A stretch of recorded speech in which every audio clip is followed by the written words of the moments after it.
stats. Welcome to the podcast you've been waiting for. Great perspective and exclusive interviews. It's a hard job for those guys because it's happening fast. The kind of Saints insight and fun commentary you won't get anywhere else. We've got plenty of technology to speed things up. It's time to kick off your Been There, Done That Saints podcast, where we hand it off to our host, Mike Nabors, and Super Bowl winning linebacker, Scott Shanle. Proud of these guys. All right, Saints fans, I know it's been a tough couple weeks. Can they possibly lose 5 in a row? We'll delve into that as we welcome you in to another Been There, Done That podcast. I'm your host, Mike Nabors. I'm going to bring in my co-host, of course, producer Justin Thomas, and Super Bowl winning linebacker Scott Shanle. But first, we have to thank our title sponsor, DraftKings. DraftKings Sportsbook is coming soon to Louisiana. It won't be long until you can bet on all your favorite sports from the comfort of your own home. To celebrate, DraftKings Sportsbook is giving customers $100 in free bets when you sign up before they go live. Download the DraftKings Sportsbook app now and use the code DONETHATPODCAST when you sign up. Gambling problem? Call 1-877-770-STOP. 21 and over, Louisiana only. Availability varies by parish. Eligibility restrictions apply. See DraftKings.com/sportsbook for full terms and conditions. How was your Thanksgiving, Scott Shanle? It was good. No ham for me, Mike. All turkey. Oh, yes. You raised your kids right, didn't you? Yeah. We had that Cajun turkey. It was really good. Really good. Nice. How about you, Justin? Same. No ham, all turkey. Okay. I'm thinking, guys, it's a weird season in so many ways. Usually when a team loses 4 games in a row, you're thinking, this is just a bad football team. But it's different feel, Shanle. You just know this is not the real Saints because of all the injuries. Does that make sense? Because usually when you're mired in a losing streak like this, you're thinking a little bit differently.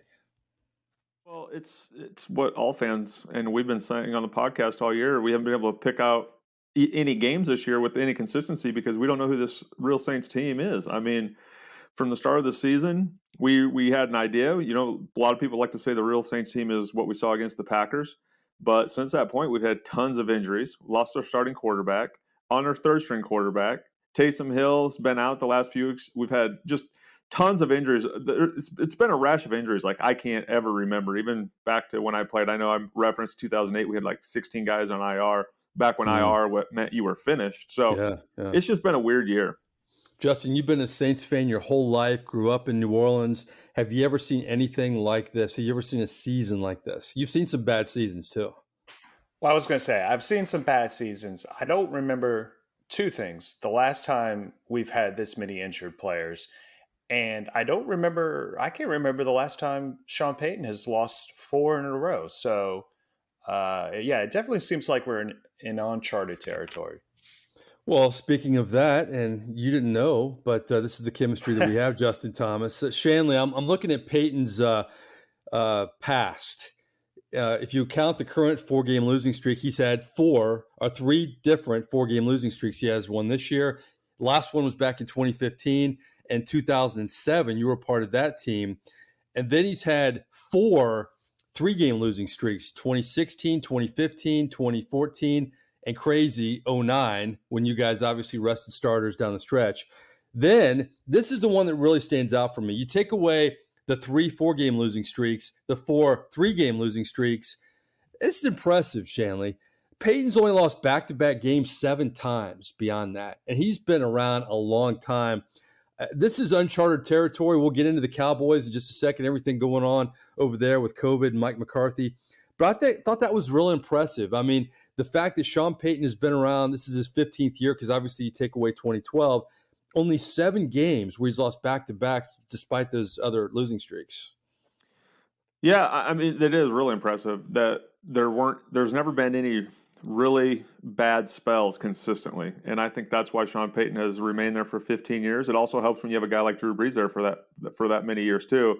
That consistency between the head coach and quarterback position goes a long ways in not having more bad streaks throughout a season, and also represents why they've been to the playoffs so many times as they have, because they don't get into those midseason slumps.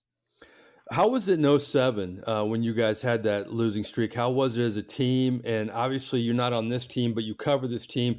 Do you see some similarities? Because as you mentioned, that '07 team was really banged up.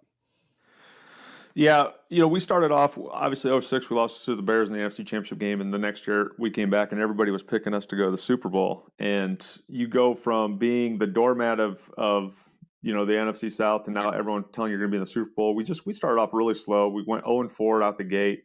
We did, to our team's credit, we dug down deep. We found a way to get back to 4-4. We won 4 straight games. Our winning streak started, I think, on a Monday night game or Sunday night game in Seattle. We played really well, and it takes so much energy to fight back to get back to even that we kind of yo-yoed back and forth throughout the end of the year, and we were a 500 team. This team, it seems like 5-2 was a long time ago. This team's gone through a lot of stuff since then. A lot of guys haven't played football, but this is a must-win game. If you're going to go to the playoffs and secure a wild card spot, you got to win this week against the Dallas team that's going to be without coaches and maybe some players, and then finish that off with the Jets, and you're right back into the thick of the wild card race. There's a lot of similarities between Payton and Breeze, and one of them that I've seen covering this team from the beginning of the Payton era is both of them were always better after a loss in terms of facing the media. How was Sean Payton, though, as a coach, different during a losing streak compared to a winning streak as a player? He's from the Bill Parcells tree, and Bill and him have always repeated the same thing. You have to be harder on a team when they're having success, and lighter on a team when they're not, because if you put together the type of team you think you did, they should all want to compete. They should all want to win. So when they're winning, it's just human nature to exhale and think you've already arrived. So some of our toughest practices were when we were winning. And then when you're losing, he just has a good way of getting you back to the basics, back to the fundamentals to get you back on track. I don't know how you guys feel, but I feel like every day is Friday with these Thursday games. Like it's just my days are all thrown off. How do you think this affects a player that you not only have a Thursday game on Thanksgiving, you're dealing with your family and everything that the holidays bring. Then you have another Thursday game. I know you get rest. It's not a short week, but that has to be weird as a player too, a little bit, right? Yeah, Thursday games aren't really that fun. And then you go back-to-back Thursday games. At least the one thing about staying on a back-to-back is it's a normal week for you. It's no different than a Sunday to a Sunday, but the first Thursday game is hard for this team because there's no rest. You're bumps and bruised. Then you get into that next Thursday game, which will be against the Cowboys this week. It's a normal week. And then you get a mini bye after that. So I think that's part of what the players look forward to after a Thursday game is that little mini bye. Okay, the Dallas Cowboys have a lot of chaos. Welcome to the Saints world, Dallas Cowboys, because of obviously the Saints have been through the COVID and everything that comes with it. Mike McCarthy will not coach in this game. We'll see how many Dallas players will miss this game. And I'm not wishing anything bad on anybody, but I mean, let's just face it. The Saints have been through this year. Frankly, Shanle, you know what? I'm surprised this hasn't happened more often in the NFL, to be honest. How do you feel about it? Yeah. Yeah, I think so. I think it's been a little more surprising, but I also think the NFL has done a good job. Heck, who would ever thought they would make it through last year? Oh, yeah. The way they did. And I thought they managed that pretty good. So I had high hopes going into the season, but now you're starting to see it's really a team-by-team basis. It doesn't really surprise me that this has happened with the Cowboys, especially when you look at they played on Thanksgiving. They probably had a lot of family in town. They probably had a lot of get-togethers. Yeah. And, so it doesn't surprise me that it kind of broke out after the Thanksgiving game. But it's something that you got to get a handle of, especially when you look at the playoffs are coming up. You get a breakout like this during the playoffs, that can really change everything. So teams are not out of the woods yet. The Cowboys have shown that. There's been other teams that have shown that. So come playoff time, this could make it interesting when you start talking about favorites to win the Super Bowl. Okay, the Saints lost a lot of assistants, but they didn't lose Sean Payton. How's the dynamic going to be when you don't have your head coach? That's a little different. Yeah, for sure. Or is it? Yeah, I don't know. Well, with Sean, he's heavily involved in the play calling. I think he would be a much bigger loss than Mike McCarthy. Kellen Moore is their offensive coordinator. But there's always that missing piece. You hire a guy to run your team because you feel like he's a leader of men. You hire a guy because you feel like he's a good CEO for your program. And just not having him there, it is odd. It is hard to play. I played 2012 without Sean there during the Bounty Gate year. And we all said the right thing. We had a bunch of veterans. We had a good group of guys, but it's just different. You notice that missing piece, that CEO, that leader of your team, is not there. Yeah, what do you make of these Cowboys? To me, they kind of personify the NFL this year. Boy, you start to think they're good, and then oh my goodness, why did they lose to that team? I mean, they're like a lot of teams in the NFL this year. They're inconsistent, but they got a lot of talent, more so than I think many Cowboys teams that we've seen in recent memory. Yeah, the Cowboys do have a lot of talent. And the one thing Jerry has done, early 2000s, he didn't do a great job of building rosters with talent. But since Bill Parcells has been there, they've always been one of the more talented teams. Then they hit a home run with Dak Prescott in the fourth round. Always drafted linemen well, but their line is not what it used to be. They have excellent skill guys. When you look at Amari Cooper and CeeDee Lamb on the outside, their running backs in Pollard and Elliott are really good. Dak is an elite quarterback in the NFL, and their defense is playing better. Dan Quinn going over there from Atlanta, running that old Seattle defense. They're flying around, good linebacker play. They probably have the defensive rookie of the year in Parsons at linebacker. And then Diggs at cornerback is in the running for defensive player of the year with all of the interceptions. So they have playmakers all over the field. They have talent. They've just never been able to put it together and win when it matters most. I never want to say any Cowboy is underrated because that would be almost blasphemy. But I think when you talk about elite quarterbacks, when I see Dak Prescott, Shanle, at his best, man, he's really, really good. He's a great player. He just can't stay healthy. But when he is on, he just gives you so much. Yeah, Dak is I think it's fair to say he's still a little bit underrated because his name doesn't roll off your tongue when you talk about the elite quarterbacks. Mm-hmm. But when you look at what he does for this team, people saw just how underrated he was last year when he broke his ankle and went out. The Cowboys were nothing. They were nothing. So you automatically saw what he meant to this team. Probably was great leverage in him getting that big new deal. He just, he doesn't use his legs as much as he used to, but he's dynamic. He can move the chains in a bunch of different ways. He's gotten so much better in the passing game. His accuracy and timing have gotten a lot better. And let's face it, he's got some great talent to work with. They keep drafting and trading for elite position guys on the outside. So he's not short of weapons, but I still think he's a top 7 quarterback in the NFL. Yeah, I think he's slightly underrated too. Just seeing him at his best is really impressive. I like to surprise you sometimes, Shanle, because you always deliver. Kind of story time with Scott. You were a Dallas Cowboy. You live in Dallas. Looking back when you play with the Cowboys, I mean, to me, I don't know. I know growing up, they're America's team, the iconic uniforms, so many iconic players. What was it like playing for the Dallas Cowboys? You knew you played for America's team, and that's a part of the problem, I think, why they haven't had success, because you're treated a little bit like royalty because they are, known as America's team. Everywhere you go, home, away, it doesn't matter where you play. There are tons of Cowboys fans. You're always going to have a bunch of nationally televised games. Those were the benefits of being a Dallas Cowboy, but it was also a drawback. I think it was always harder to build a cohesive team of everybody being on the same page because you wore that star on your helmet. But I enjoyed my time. It is night and day, the organizations between the Dallas Cowboys and the Saints, and that's why I always identify with the New Orleans Saints. I always felt like the organization was better from a family team aspect than the Cowboys, but I enjoyed that limelight and playing for a couple years for the Cowboys. Did you feel like when you played for the Cowboys that other teams got up for you because you were the Cowboys every week? There was a little bit extra? Yeah, I think so. And the other thing is, it seems like there are just tons of rivalry games when you play for the Cowboys. Yeah. It's the Washington football team, it's the Eagles, it's the Giants. Every team in the NFC East, it feels like a rivalry game 6 times a year, and it's always, you're always going to be branded as a big game, a primetime game, because you wear that star on your helmet, and that's pretty exciting for guys. I don't know how you guys feel, but I've never liked the Yankees at all, and I've never liked the Cowboys. But the one thing I will give, I'll give both organizations, I love their uniforms. They have like iconic uniforms. I mean, you mentioned the star. Shanle, you got to tell me you have a helmet from when you played at Dallas. You got to have one. Yeah. Yeah, I have in my office. I have I have the Dallas Cowboys jersey framed on the left side. I have the New Orleans Saints one right in the middle, and then I have my Huskers one on the right, and then right underneath them I have a helmet from each year. So, yeah, nice. I definitely saved it from each team. Do you have a good Jerry Jones story for me? You know what? I don't have a whole lot of really good Jerry Jones stories because a lot of people don't know when Bill Parcells took the job, Bill told Jerry, "I will only coach your team if you are never around," and that's a true story. So Bill told Jerry, "You cannot be on the sideline." So Jerry was not on one sideline when I played, not for one game. He spoke to our team one time. I was here for almost 3 years, and he spoke to our team one time in front of us. So there's not a whole lot of great Jerry Jones stories because I never saw him. He was never around. But you were there when Payton was there, and you had a young Tony Romo.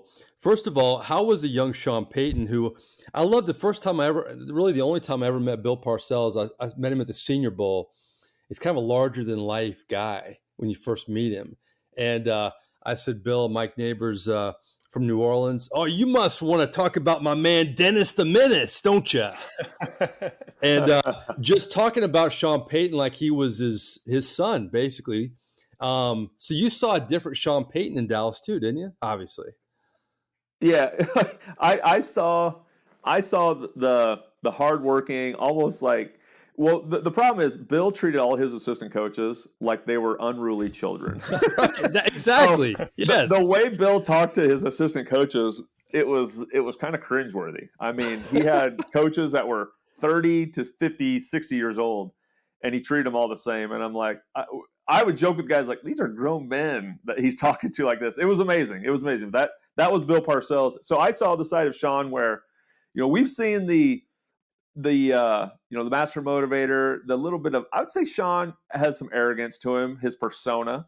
And I think that feeds off onto his team. His team plays that way, the image of their coach. But he was not like that in Dallas. If you had any of that in Dallas, Coach Parcells was going to stomp it out of you. And I remember there was one game where Sean was giving somebody high fives. We just scored a touchdown. He called a great play. He was getting excited. And Bill said, if you want to be a cheerleader, go grab some pom-poms and go over there with the cheerleaders. So Bill didn't hold back. He didn't care who the coach was. How would Peyton be when he would get scolded like that? You just took it. Everybody took it, Mike. As a player, what can you do? You talk back to the tuna, you're gone. You're on the waiver wire. You talk back to the tuna as a coach, you're gone. So everybody just kind of took it. But the thing about it was, if you did what you were supposed to do and you were a team first guy, you were going to be on Bill Parcells' side. He would still get on you, but he was going to look out for you. And Bill Parcells looked out for me. He traded me to the Saints. He tried to do right by me. They drafted DeMarcus Ware. He liked me as a player, but I wasn't going to work here. So he put me in the best situation he could find. He recommended to Sean Payton, don't go coach the Raiders. There's going to be better opportunities coming up. So he gave great advice. He knew what was best for guys in the long run. Yeah, he told me when I met him, he said, my man Sean Payton come in my office with his all moosed up hair. He'd be all coffeeed up in the morning, ready for some plays. I'd say, get out of here and settle down. But it sounded, but it was an affection that he had for Payton. Like you could tell that he was proud of him, proud of his success. And you know how these coaches are. They love to see their former assistants do well for the most part because, they have egos. It makes them look good. But those guys spend a lot of time together, Shanle, a lot of time. Yeah, definitely. Because like you just said, they root for these guys.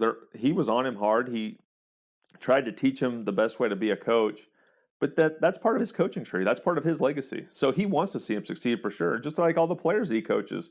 He wants to see guys succeed, whether it's for him or somebody else down the road, because it's part of his legacy as a coach. My last question about Tony Romo. I guess he was just starting to get rolling right before you left, or he was, I don't even know. Who was was Romo the quarterback when you got traded, or who was it? We were in the same draft class. Romo obviously was undrafted, but we had, in my time here, we started off with Quincy Carter. Quincy got in trouble, failed some tests. Yeah. And then we had Vinny Testaverde play that year some. Oh, wow. He was a Parcells guy. And then we brought in Drew Bledsoe. And Drew Bledsoe played, I can't remember if it was, I know he's here for 1 full year, maybe 2. But then Bledsoe handed it off to Romo. The year I got traded 06, they finally gave the reins to Romo and let him take control of the franchise. Interesting. All right. Well, speaking of quarterbacks, so one of Shanle and I's favorite topics, along with Justin, is Taysom Hill. A year ago, if I would have thought Shanle would be advocating for Taysom Time as a starter, we all would have gotten a laugh at that. I defend Taysom, if you're new to the podcast, more than my partners here. But here's my deal with Taysom. We talked about it last week. They need Taysom to energize this offense. It needs some kind of juice. They haven't had Kamara. They haven't had Michael Thomas. Then they lose Ingram. You lose an offensive lineman. You're losing Troutman. You don't have anything really. But the thing with Taysom is it's like a tease. It's like candying a baby. I'm not going to believe that Taysom Hill is going to be the quarterback until I see it, Shanle, because the last couple of weeks he's been active, but he's emergency active. It's weird. Yeah, well, we all thought it was a concussion, but come to find out it's plantar fasciitis. He's got a foot injury, and that is a tough injury. It really is. It's hard to plant. He's a big, strong guy. And so it remains to be seen whether he's going to be the Taysom Hill that we all know and love, and we all are excited about having him play quarterback for the simple fact that he can help this offense with his legs. And I don't think everybody's sitting there clamoring for Taysom Hill to be the quarterback because of his arm talent. I mean, it's just the offense is so bad right now. We just need to find a way to stay on the field. We need some playmakers. We need to find a way to convert 3rd and 4s, 3rd and 5s, stay on the field, and find a way to score some points and keep the other team off the field. And I think that's why everybody's excited about getting Taysom Hill back. But hopefully his foot is well enough that he can continue to do those Taysom Hill-like things. Yeah, you need a change up, but I don't know how you feel. I feel for Trevor Siemian because, let's face it, if Trevor Siemian had Michael Thomas and he had Kamara and Ingram and he had a tight end, I think he'd be better. I know you need him to play better at times. He hasn't been perfect, but I don't. I kind of feel for him, Shanle. He's been dealt a rough hand too.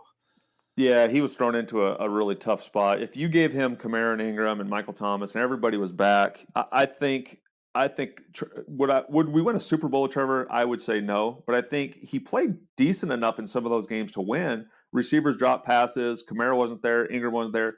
That's tough to ask him to come in and carry a team. I don't care who you are. I mean, throw Tom Brady in there. Some of the offensive guys we had playing were guys that were on practice squads. And it's not a knock on them. It's just they don't have the experience to play and make the plays at this level that are needed. So Trevor did some good things, but in the end, he was not going to make any plays with his legs that you needed. And so in the end, I think that's probably why they ended up going Taysom, just because they feel like he can be a playmaker. Yeah, we'll see what happens. I hate to speculate on injuries with the podcast when we drop this because so much could change, but it looks like this will be a healthier team as Kamara and Ingram are back at practice this week. You're seeing Ramczyk back at practice, but defensively, Davenport's still not practicing. I saw some good plays against Buffalo, but overall there were lapses again. What does this defense need to do against Dallas, Shanle? Well, they definitely need to take away the outside guys. The receivers for Dallas are elite. I think people in the Dome have scars from Matt Ryan, and some of the passing games that people have had there is kind of baffling, to be honest. And then you bring in an offense like this, you have to start on the outside and work in. I know Dallas is a good running team, but if you don't take away those playmakers and you give up explosive plays, and now you make the Saints offense, who's lacking playmakers, play catch up, it's going to be a long day. So you got to take away those outside guys. CeeDee Lamb, Amari Cooper are home run guys that can get behind your secondary in a hurry. Double team, play 2 high safety, and just make your front 7 play the run. Not die a slow death, but just limit the explosive plays. Absolutely. We'll get into predictions in just a second, but I miss Justin, so you know what time it is. We got to bring him back.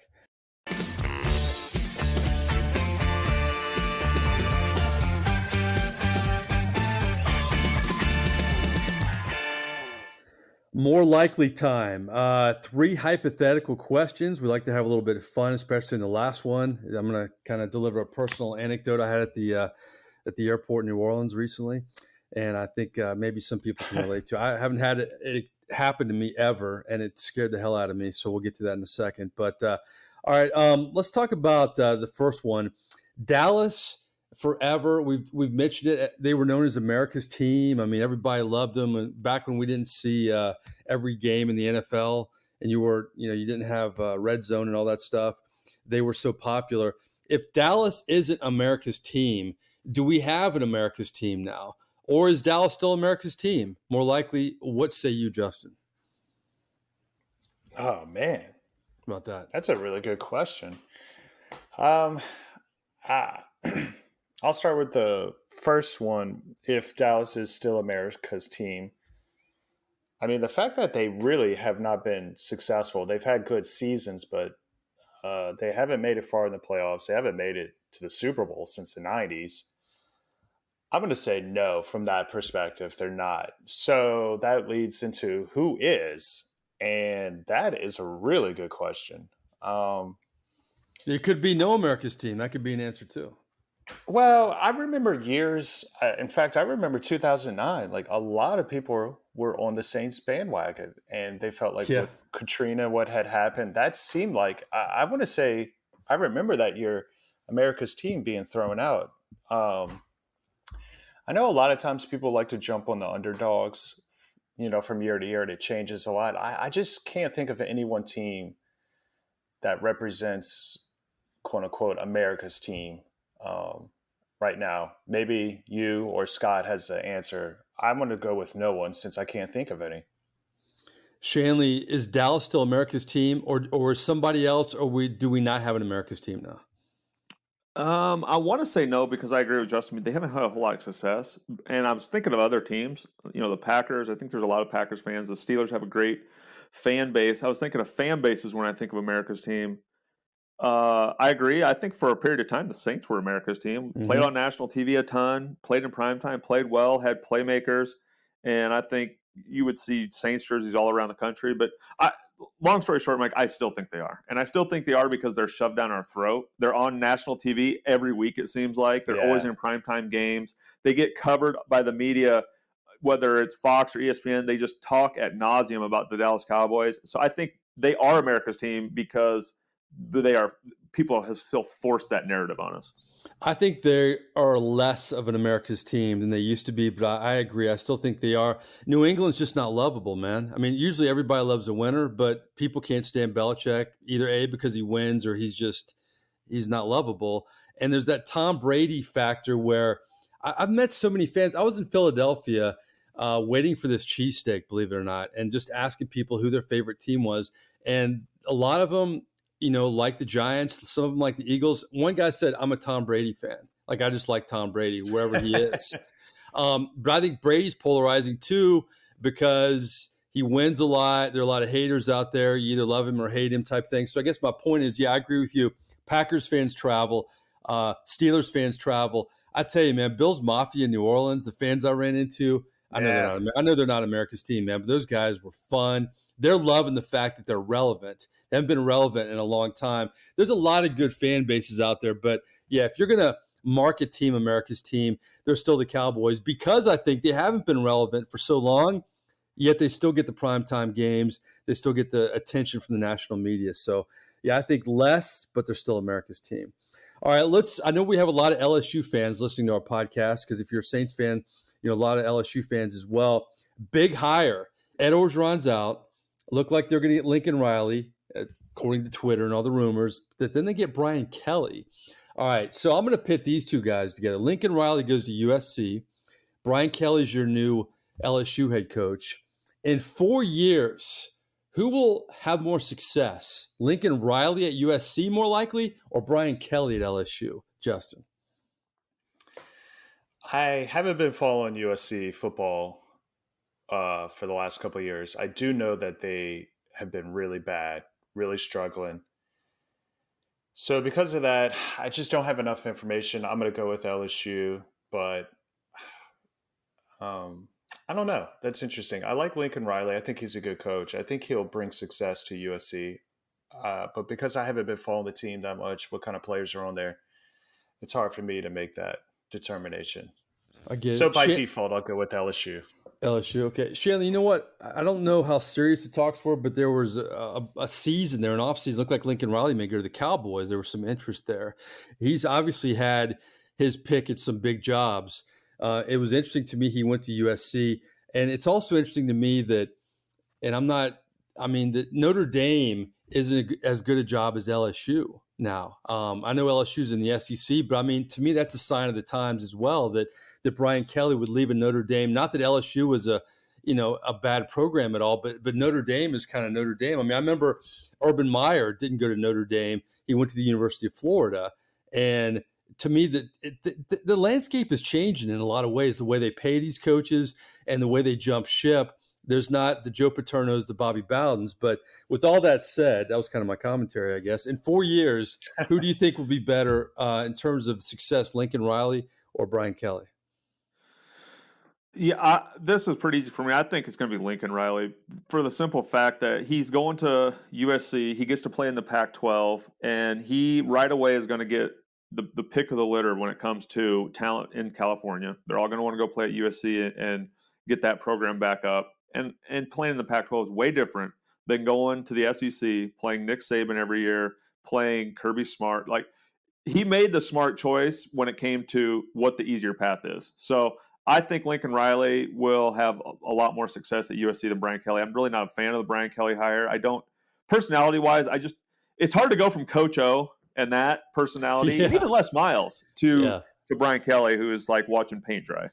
But can you use those examples? Yeah. Well, first of all, can you use those examples, Orgeron and Les Miles? If those guys can win a national title, boy, what can Brian Kelly do? How about that?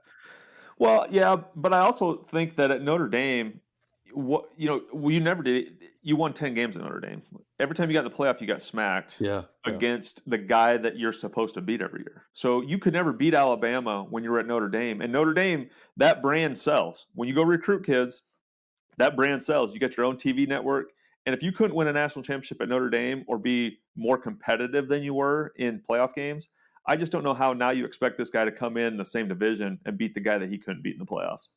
Speaking of the watching paint dry comment, Brian Kelly thought the media was bad in South Bend. Wait till he gets in Baton Rouge and all this stuff. I mean, not that Baton Rouge is New York, but the SEC is a little more, contentious when it comes to fans and the spotlight. I want to see how he does when LSU loses a big game to Bama or they get upset by Florida or something. I don't know how thick his skin is, because it seems like over the years Brian Kelly's skin is not thick to me from an outsider just looking at it. I don't know.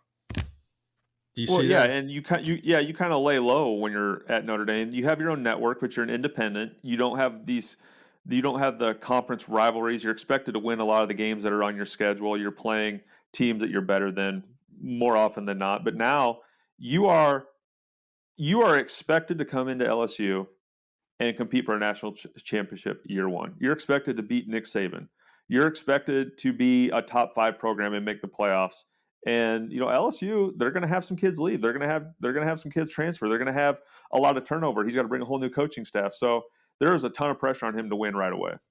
I think Lincoln Riley's going to have more success too, because he took the easy way out. I think he's a good coach though too, and he's going to recruit better. USC is a good job. Just you got to have a good coach. We saw what Pete Carroll could do there. He had success because he could recruit, and it led to bigger things. So, and another crazy thing to me is Lincoln Riley's only 38, Shanle. It seems like Lincoln Riley's been around forever. He's only 38.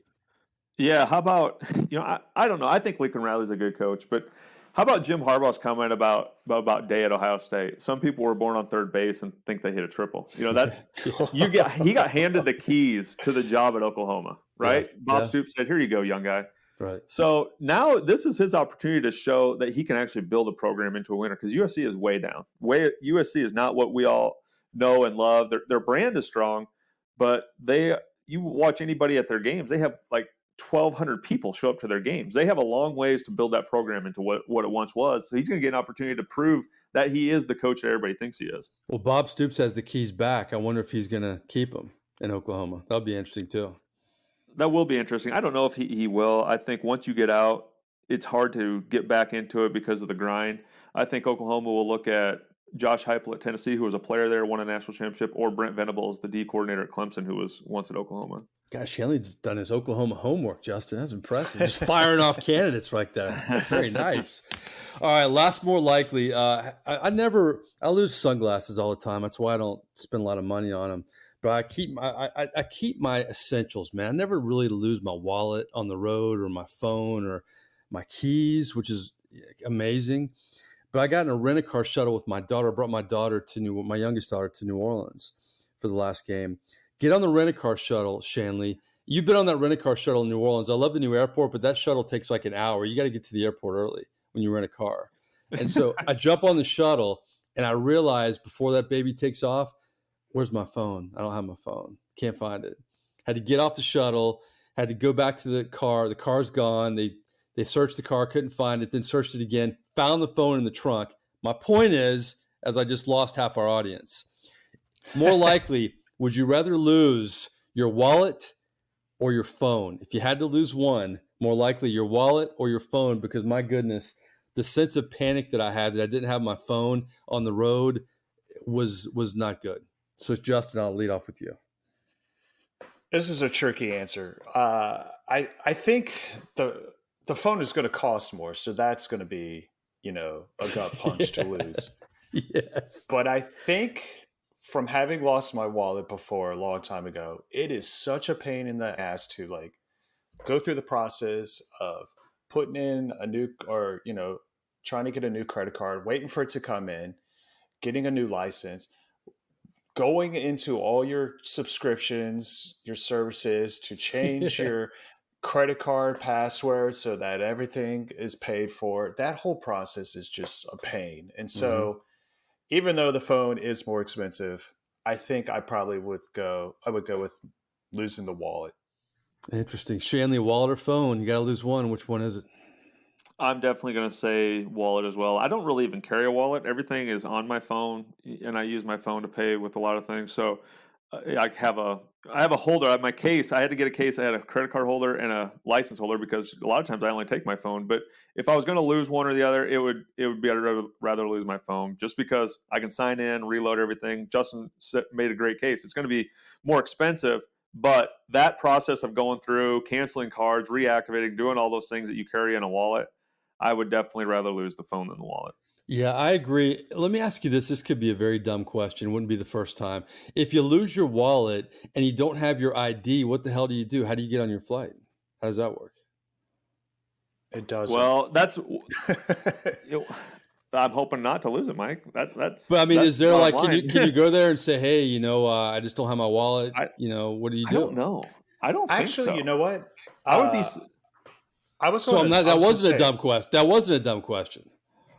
Well, I was going to say I was on a trip and my brother couldn't find his wallet, and he had a picture of it on his phone of his ID, wow. and they let him get on the plane using that. So, wow! All right, everybody, if you're listening, you need to take a picture of your license and put it on your phone. There you go. Justin, the life coach, man. That's absolute great advice. Life hacks with Justin. Absolutely, that's a new segment. Story time with Shanle and life hacks with Justin. I got to get my own segment now. All right, yeah, I definitely say I'll lose the phone. Got to keep the wallet. All right, last week I said the Saints were going to win, and they did not. You guys went with the Bills. Justin, you improved to 3-6. Shanle nearing 500 for the season at 4-5, and I'm at a pathetic 2-7. Awful, awful, awful. So, with that said, the Cowboys Thursday night football prime time. Saints Cowboys, maybe a little Taysom time. But I'm not going to commit to that until I see the guy in the field. Justin, predictions, score, and who's going to win? Obviously, we knew this part of the show was coming, this segment. I've been going back and forth in my head. Do they win? Do they lose? Why would they win? Why would they lose? Last week, y'all knew I said it, that I had lost all hope.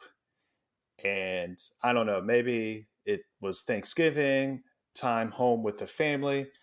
I have a smidge of hope this week. Maybe I keep flip-flopping.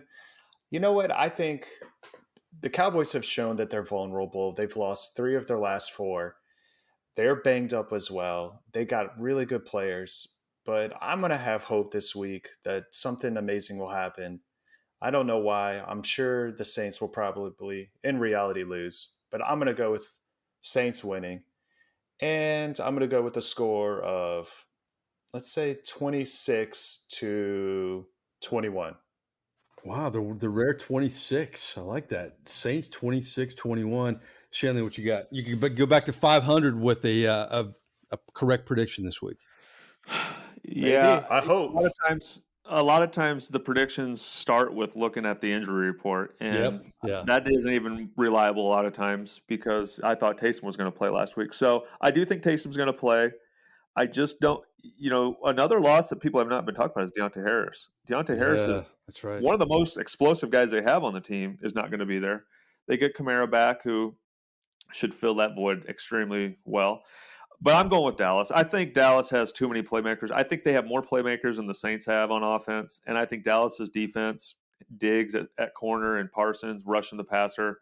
We've been banged up at tackle. I think Dallas is a more complete team. And so it hurts me to say this, but I'm going to go Dallas 24, Saints 17. 17. Wow. You know what's funny? I had the exact same score. I had to say it with the Saints. There's so much unpredictability. I'm not going to fault Sean Payton. He's doing the best he can, really. Not going to fault Trevor Siemian that much. He's been dealt a bad hand. But this is a banged-up football team. I need to see them back to the early season Saints, which may be too much to ask because they have so many injuries. But until I see that or some semblance of that, I can't pick this team. And the Cowboys are a good football team, and they're going to be ticked off. They need a win. And, we haven't really talked about this, Shanle or Justin, but as bad as the Saints have been with injuries and losing 4 straight with the potential losing 5 for the first time in the Payton era, if they somehow win this game, I mean, they're right in the thick of the wild card hunt. They're right in the middle of it. It's crazy. If you look at the NFC right now, I don't know how many teams are actually just clearly out of the NFC wildcard hunt. They're all kind of bunched up right there. The 49ers have been coming on. The Vikings are right there. There are a ton of – the Rams, I think, are probably going to end up being a wild card team. They're not going to win their division. There are a ton of teams that are sitting there with a 500 record or +1 or -1. It's going to be an interesting race come down the NFC stretch. They're still going to be haunted by that Falcons loss and the Giants loss at home. That's going to come back to kill them. No question. No question. It's staring at them. All right. Well, Justin, where are we on Twitter? At Dundad Podcast. And, we'd like to thank our title sponsor, DraftKings Sportsbook. Coming to Louisiana. It won't be long until you can bet on all of your favorite sports from the comfort of your own home. To celebrate, DraftKings Sportsbook is giving customers $100 in free bets when you sign up before they go live. Download the DraftKings Sportsbook app now. Use the code Dundat Podcast when you sign up. DONEDAT Podcast. Those who sign up right now will get $100 in free bets to use once mobile sports betting hits Louisiana. That's code Dundat Podcast to get $100 in free bets instantly only at DraftKings Sportsbook. Gambling problem? Call 1-877-770-STOP. 21 and over, Louisiana only. Availability varies by parish. Eligibility restrictions apply. See DraftKings.com/sportsbook for full terms and conditions. Well, please check us out on all the platforms. Subscribe, give us a rating, give us feedback. We're everywhere you have a podcast, you can subscribe to your Dundat Podcast. But for Scott Shanle and Justin Thomas, I'm merely Mike Nabors. Enjoy the Saints game. You hope they don't go losing 5 straight, but we'll see, and we'll talk to you next week. Thanks.